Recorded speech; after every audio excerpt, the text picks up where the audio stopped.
Welcome to the Introverted Influencer Podcast. I'm your host, Erica Van Slyke. My soul's mission on this planet is to help fellow introverts grow their online influence in a state of feminine flow and ease. While battling the woes of depression, anxiety, and even mom guilt, I've somehow managed to build a six-figure blog without the use of social media and without sacrificing my mental health. If I can do it, you can fucking too.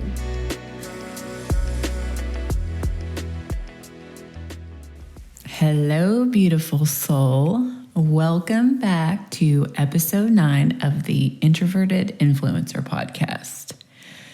So today's topic was inspired while I was thumbing through Instagram and I saw a quote from the content queen. That's her actual Instagram handle.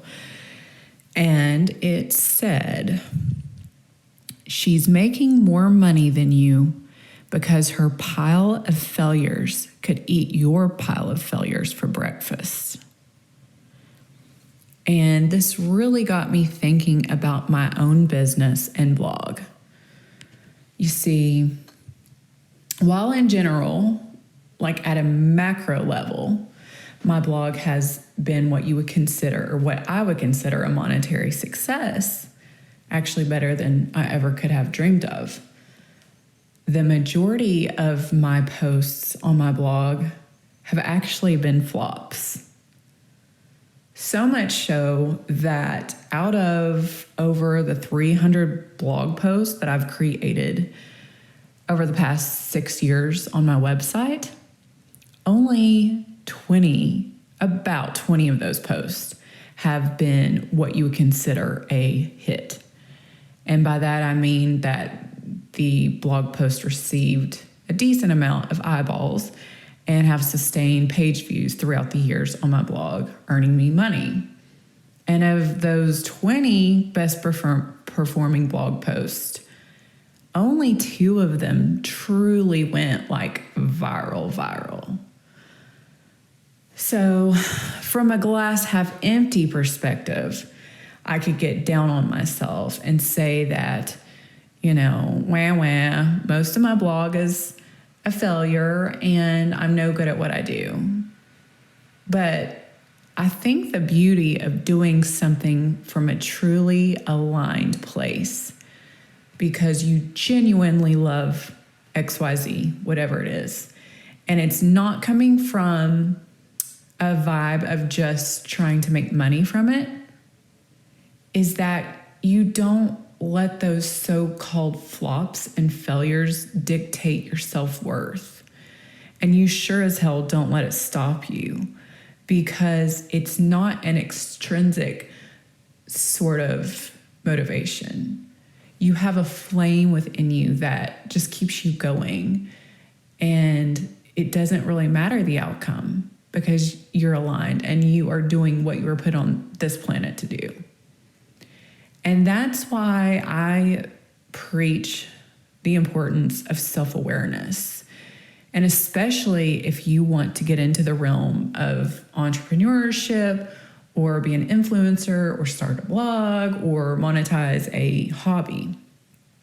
Before you get into action mode and start all the doing and investing, you need to ask yourself a very critical question. Whatever it is you're trying to do, whatever route you choose, is it a topic or industry you would regularly engage with, regardless of if you got paid for it or not? Because if you have a genuine passion and drive for what you're doing and creating, this heart-centered energy will serve kind of like a buffer for when times get hard or you feel like no one supports what you do, or even I've had times where I feel like people are patronizing and oh, how cute, your blog. So this authentic passion and soul-based alignment is what will carry you through those inevitable failures and setbacks. And what's so beautiful about the sweet spot of doing something you love and are innately gifted at, you're able to lock into a flow zone. It's easier, it's lighter, it's flowier. Instead of this masculine energy of willing and white knuckling your way to success. I mean, to me, I want to create a life that feels good. And I don't want every day to feel like I'm pushing and forcing and hustling. That's not my vibe. But before I really worked on myself and got in touch with my true desires and practiced the art of self-awareness and being honest with myself, I used to be such a sensitive and easily discouraged person. I was very externally motivated, people pleaser. I lived off of compliments and needed constant feedback and praise from others because I didn't have that flame burning within me to sustain me through ruts and plateaus of various pursuits. So it seemed like there was just this common theme throughout my life that I could only get myself so far. Like I had the willpower that could get me to a certain point in my career, or even like I loved dance. Dance was a hobby of mine. But it's like when that beginner's luck started to fizzle and I was met with a more challenging layer or level of whatever I was doing, I would just get stuck. And then eventually I would fizzle out. It's like I couldn't make it over that hump. And don't get me wrong, I still have bad days in business, in my business right now that I love, where I get really discouraged or I feel like a fraud or a failure when I get really excited about a project or a post or a room makeover and I share it and it's like crickets. It can still get to me and affect me. But what's been different this time around is that even on those really discouraging days, I legit have no intentions of giving up because I have cultivated and I've harnessed this intrinsic drive to show up and to share my gifts and just what I know with the world, regardless of if it makes me money or generates likes or comments. Because if I don't show up and express what's on my heart and soul, I think I would kind of hate myself. I would have a self-loathing, I think. And I might even explode because sometimes I get so fired up and I'm ready to share a project or a message. And I guess where I'm going with this, all this rambling,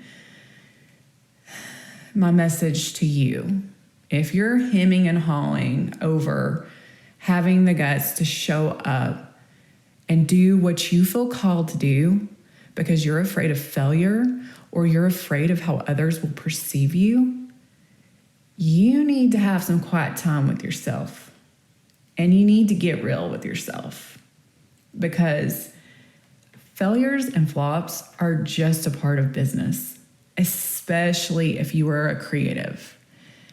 But if you can cultivate the art of non-attachment, simply observing and learning from those failed launches or the failed blog post or the Instagram reel that you were so excited about, but it didn't seem to get any engagement. If you can just observe it, learn from it, and not let it define your self-worth, you are one step closer to your dreams. Or at least you're more clear on the direction you should take.